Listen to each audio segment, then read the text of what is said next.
LA, you're watching Context, and I'm here, as one must, to pose pertinent questions in pursuit of elucidating and perceptive answers. Turkey's power projection, both hard and soft, extends across a vast geopolitical expanse, from neighboring Syria to Somalia, from northern Iraq to the Gulf. This ambition, propelled by national self-interest and geopolitical necessity, is steeped in historic memory. Turkey is a nation with a past. Its deep entrenched statehood traditions confer a sense of continuity, of enduring sovereignty that many others in the region can scarcely claim. Its foreign policy and external engagements are said to hinge on several key pillars: security and counter-terrorism, energy and economic access, ideological affinities, and the maintenance of national prestige. While this ambition creates avenues for legitimate expansion of influence, it is not without its risks. Turkey's augmented presence, or shall we say influence, in Syria has introduced a new layer of competition with Israel. A direct clash seems improbable, yet deconfliction is imperative. As Ankara charts an increasingly independent course from NATO and the West, how might Israel respond? To what extent is the United States invested in maintaining a functional relationship between these two actors? What role might Azerbaijan play as a trusted interlocutor? And of particular interest to us, will Prime Minister Netanyahu's postponed visit to Baku take place in the foreseeable future? These are some of the questions I shall be exploring with our distinguished guests. From Izmir, we welcome Mehmet Ögütçü, Chairman of the London Energy Club, a former senior Turkish diplomat and OECD executive, whose analytical writing on Turkish foreign policy continued to shape debate both within Turkey and abroad. And from Amsterdam, I'm pleased to welcome Ken van Leerland, analyst, writer, former intelligence officer, a man of insight, experience, and intimate knowledge of regional intricacies and untold stories. Welcome to both of you. Thank you. Thank you. Pleasure joining you. Thank you for having me. Thank you very much indeed for joining us today. Mr. Ögütçü, we earlier noted that Ankara's ambitions reflect, amongst other things, its pursuit of security, economic reach, and regional prestige. Let's begin by considering the scope and limits of this ambition and the degree to which it is underpinned by economic strengths. So is Turkey's projection, both soft and hard, adequately undergirded by its economic capabilities? I think from the question you ask, there is an inherent implication that Turkey's economic power may not be a match to its geopolitical ambitions. I think this is partly true. But you should always bear in mind Turkey is no longer the military outpost of NATO or Western alliance. Turkey has become a strategic partner in many regards for many countries in the region. All the way from China to Germany, Russia to Saudi Arabia, Turkey remains the largest regional power to reckon with, economically, politically, militarily, and historically as well. However, if any power overstretch or overextend, I think this is the question you mentioned in your question, scope and the limits. There are certain limits to power projection. Not only Turkey, but every major nation are exposed to. And what are they? I think number one is Middle East, Caspian, the Balkans, East Mediterranean, Africa. These are hot flashpoints historically. And whether Turkey can bring any added value to stabilize these regions or cause further frictions is an open question. And I believe that with an economy of almost $1 trillion GDP, Turkey has, which is not a negligible economic size, and huge defense industry, young population, and Turkey has a real prospect for projecting its power beyond its borders, especially in the neighboring regions.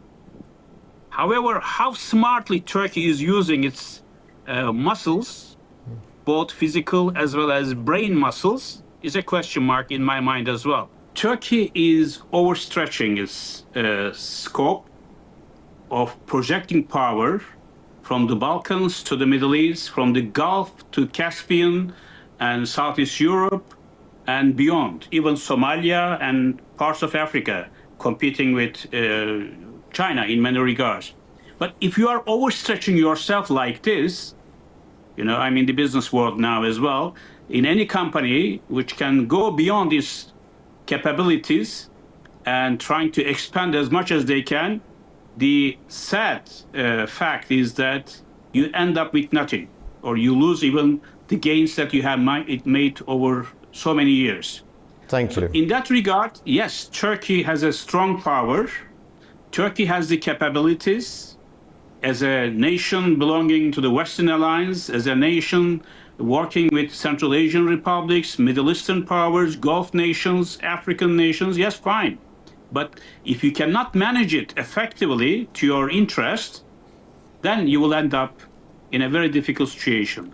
Also, you have to be domestically cohesive, domestically united in order to project power abroad. So your economy, your social, ethnic, religious tensions at home should be somehow reconciled so that you can project real power.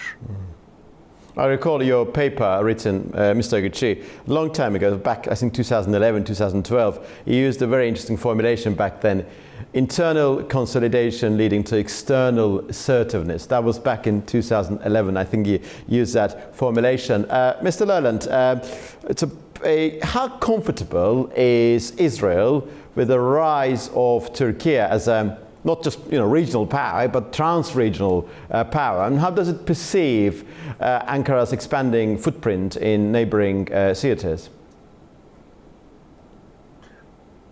Well, the fact actually is that Israel always had a very good relationship with Turkey.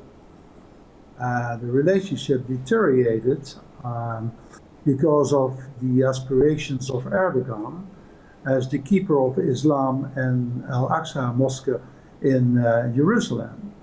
And he actually created a quagmire between both countries. And since the Gaza war, he's flexing his muscles again against Israel. You may ask yourself, and if you, the aberrations of Mr. Mehmet, I follow them very well, that Turkey is a strong power, but not that strong. The GDP of Turkey is as big as the Netherlands. It's $1 trillion.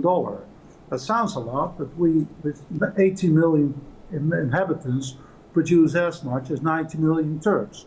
So you could easily overstretch your military power. You have a large army, you don't want to fight the Israelis. Because it could boomerang back into Turkey politically. Since Israel is actually the 52nd state of the United States. So the Americans will never allow the Turks to fight the Israelis in Syria. It will not happen. It will definitely not happen. Thank you very much indeed. Just to continue our conversation, Mr. Oguchi, about these risks, about overstretching and so forth, we already talked about the principal risks accompanying Turkey's assertive foreign posture. And to be more specific, which actors, regional or external, appear most consequential in seeking to curb or contain Ankara's influence? I think if you look at the geography in which Turkey finds itself, probably it's one of the very rare countries in the world. Surrounded by Iran, the whole world's attention is today focusing on Iran, whether there is going to be a regime change or a military intervention. Then Iraq is a country divided, Kurds, Sunnis, Shias, and still elements of ISIS exist there. Look at Syria, look at East Med, and then also troublesome relations with Greece, what's happening in the Balkans, Russia, Ukraine war. So it's surrounded by conflict-ridden regions. And therefore, Turkey has to be very careful. But it has special relations with the United States, which we thought existed, but now we understand that it's not so special. And I also noted our friends' classification of Israel as the 52nd state of the United States. I think I agree with this assertion. And therefore, many people are talking whether there might be any competition, even conflict between Turkey and Israel because of what's happening in Syria or in Eastern Med. And I don't think this is possible. US will never allow that. Neither European Union, with which Turkey has special relations as well, customs union, and Turkey is a member of OECD, Council of Europe. At least on paper, Turkey is a Western nation. There are difficulties in this relationship though. But with Israel, personally, I believe that these are two nations having very solid historic background. And Turks and Israelis had great relationship until recently. You know, what happened with the killing of some Turkish aid workers on a ship. And since then, the Gaza situation, it deteriorated. It has taken also somehow ideological underpinnings. But I personally believe that this relationship, no matter how tense, how conflictual it may look today, will improve. It has happened in the past. Now, I think Trump in the White House, and since 20th of January, I think he will make sure that, I'm not talking about Netanyahu and Erdogan, but I'm talking about Turkey and Israel will somehow reconcile, although very painful things happen in Gaza and in Lebanon perhaps, and both nations becoming the only great players in the Middle East will have to work together. There is no other way. I know that at least behind the scenes, intelligence agencies are working, discussing issues and finding some solutions, because intelligence world, as my friend knows better than I do, work on the basis of give and take. It's crude realpolitik. And it's not win-win. It's, you know, it's not lose-lose, it's win-win in many cases.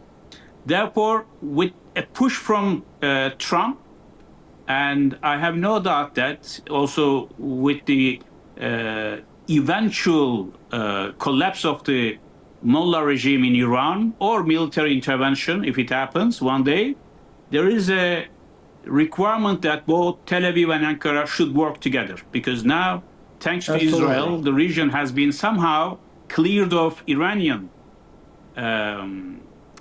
cronies, Iranian proxies in the region, be Hamas or Hezbollah or Houthis in Yemen. And most of the Arab nations are quite happy about this. We haven't seen much reaction coming from them.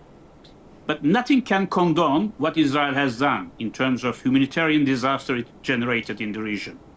However, I'm talking only about the real geopolitics. Realpolitik requires that Ankara and Tel Aviv need to work. Otherwise, the region will remain in great turmoil. I think there has to be a great bargain between Ankara and Tel Aviv. Israel should stop meddling so much on the Kurdish issue, be in northern Iraq or in Syria with PYD. And Turkey, I think, should be very sensitive to Israeli security concerns, especially with regard to Hamas. And then I think we might find a common ground to work together, because it cannot continue like this. Both nations economically bound to each other, militarily, intelligence-wise in the past, more than today. I think there is still a prospect of both nations shaking hands and work together. The alternative will be disastrous for both nations. So the common point here, I suppose, is that both Turkey and Israel need to cooperate to be able to pursue their common interests, of course. And Mr. Ergin, in one of his latest articles, said that while he direct confrontation between Turkey and Israel remains unlikely, we also know that overlapping military operations create a need for careful deconfliction. Mr. Van Neuland, how effective have efforts in that regard, in relation to deconfliction between these two nations, in particular within the confines of Syria, been so far? Well, I think that, I follow the aberrations of my friend, and I fully agree that Israel and Turkey will find a common ground in fighting each other. There is a mutual interest to stabilize the Middle East. And it's not only for the Turks and the Israelis, but also for Saudi Arabia, Egypt, and the more moderate Arab countries to take out the Iranian proxies. Israel is doing a great job in destroying Hezbollah and Hamas. You know, it has been absolutely silent over the last 19 months that no Arab country has rebelled against the Israeli actions in Lebanon and in Gaza. And even today, the Israelis are active in Syria to protect the Druze, but not only to protect the Druze, but also to protect Jordan, because 75% of the inhabitants of Jordan are Palestinians, and 90% of them support Hamas. So you can imagine that the king Hussein in Jordan is rather nervous about the whole situation. Well, President Trump wants to revive the Abraham Accords. And in that respect, I would say that the Turks and the Israelis could play a dominant role in putting in new axis, not only with the Arab Emirates, Sudan, and Egypt and Jordan, but also to revitalize the Abraham Accords, so that there will be stability in the Middle East, that Syria will become stable and become a new partner in the Abraham Accords. So it's a step-by-step approach that we could install stability in the Middle East, where the Israelis and the Turks can work very close together. Yes, I can understand that Erdogan used for internal purpose the instability and the feud that's currently going on. But you have to keep in mind that Israel is not fighting an equal party; it's fighting terrorists. The same terrorists that Turkey is fighting when they're fighting the Kurds and IS. So there is common ground, and there's more common ground to reconcile and leave this behind as soon as the terrorists and the proxy armies are defeated. Thank you very much indeed. Mr. Yachib, so just back to the deconfliction and even better proper normalization between these two countries. The United States has reportedly facilitated discreet talks to forestall escalation or any efforts towards escalation, any attempt at escalation. Azerbaijan, enjoying strong ties with both Turkey and Israel, has hosted preliminary contacts, positioning itself as a potential mediator. But of course, Azerbaijan's role is sort of restricted. It is happening, it is operational within certain confines. And do you believe Prime Minister Netanyahu's visit to Baku, previously postponed, it was supposed to happen this week, of course, will proceed in the near future? And what is your reading of what happened in relation to that postponed trip? We have official reasons, of course, but quite often the reality of our life is that, as a diplomat, you know it better than anybody else, that quite often the official reasons presented do not really reflect the reality. What is your reading of this cancellation, postponement? Well, I think Netanyahu cited developments in Gaza as a reason for postponing his trip to Baku, but the real reason probably was that Turkey has closed its airspace to the plane that was going to carry Netanyahu to Baku. That's one of the reasons. Mm-hmm. There might be others as well. And clearly, Ilham Aliyev, the president of Azerbaijan, can play a very constructive role in bridging the gap between Tel Aviv and Ankara, because he enjoys a very strong relationship with Israel and Netanyahu, of course, at the helm of it. And he enjoys a very trust-based relationship with Erdogan as well.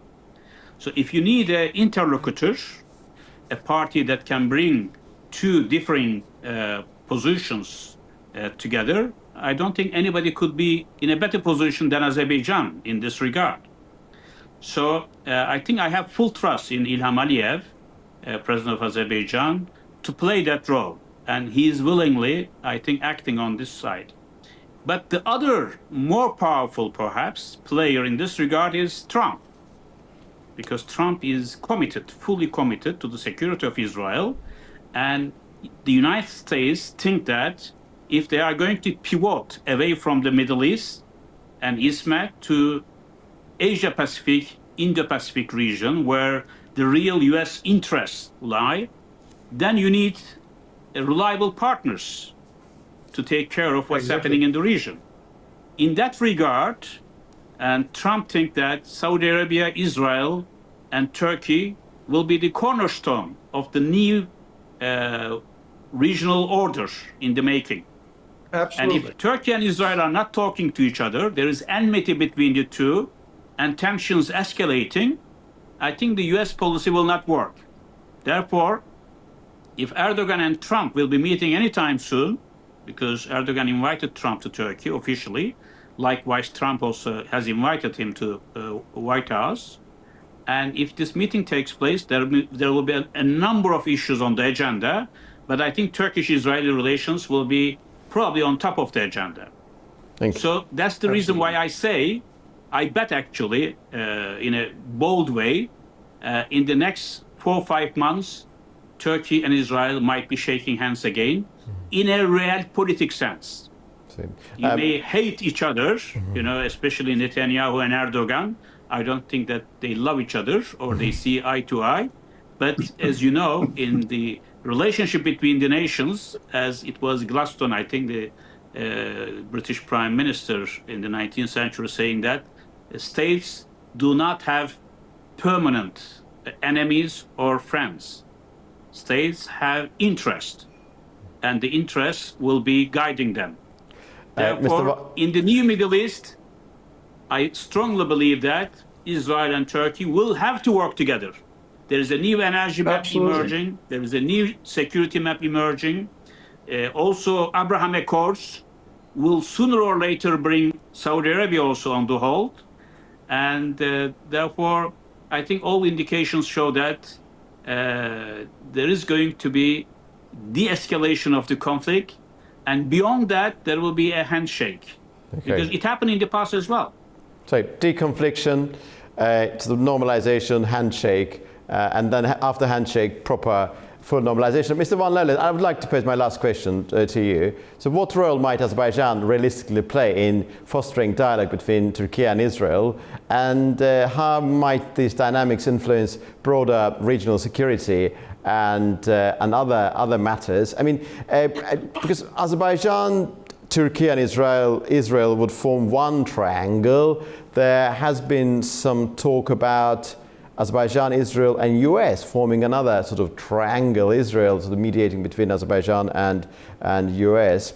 How do you see the sort of interconnection between these two triangles when you look at the wider picture of the Middle East? Well, it's not the first triangle between Turkey, Azerbaijan and Israel. Israel also has interest in Greece and Cyprus in protecting the gas wells. So the energy storage over there is enormous, and Turkey is also interested in let's say in the energy wells, the gas wells that are currently being exploited, since that's the only alternative for Europe to get hold of cheap energy, since the relationship with Russia has deteriorated. But there's also a military alliance between Greece, Cyprus, and the Israelis. Well, instead of fighting each other, we have to bring everything together. Well, Azerbaijan is a very smart country. They have a very strong relationship with Turkey and Israel, also to improve their own geopolitical position in the region, right? The Americans will support this because they're trustworthy, and that's important. Because what we have seen over the last couple of years, that Qatar has not been very trustworthy in trying to create peace in the Middle East. They've always played a double role and being more friendly to Iran than to the Saudis. So building triangles currently today is inevitable, but very important to create a stability. So everybody will give the liberty to Azerbaijan to play this role. Supported by the Israelis, supported by the Turks, and supported by... and at the end of the day, Trump is not a warmonger. He doesn't want wars. That he has showed that in his first term, and he will show it in his second term, that he wants peace in the Middle East and prosperity. Because that's, from a business point of view, that's the only interest that he has. Because war costs a lot of money, and he doesn't want to spend all that money. So I think that at the end of the day, I fully agree with my friend that we come to peace, and we come to a reconciliation between the Israelis and the Turks with the help of the Azerbaijan. Oh, thank you very much indeed. Thank you very much. Orhan, could I just add one additional point? By all means. I think Turkey is recalibrating its foreign policy. As you know, there was enmity between Turkey, Egypt, Saudi Arabia, United Emirates, and Israel, of course. There was an anti-Turkish coalition of these countries as well. But this has changed now. Turkey has normalized its relations with Saudi Arabia, UAE, and also working together in Libya and Syria as well. And if Israel is still in the mindset of forging an alliance with Cyprus, South Cyprus, and Greece, I don't think that this win-win handshake could work.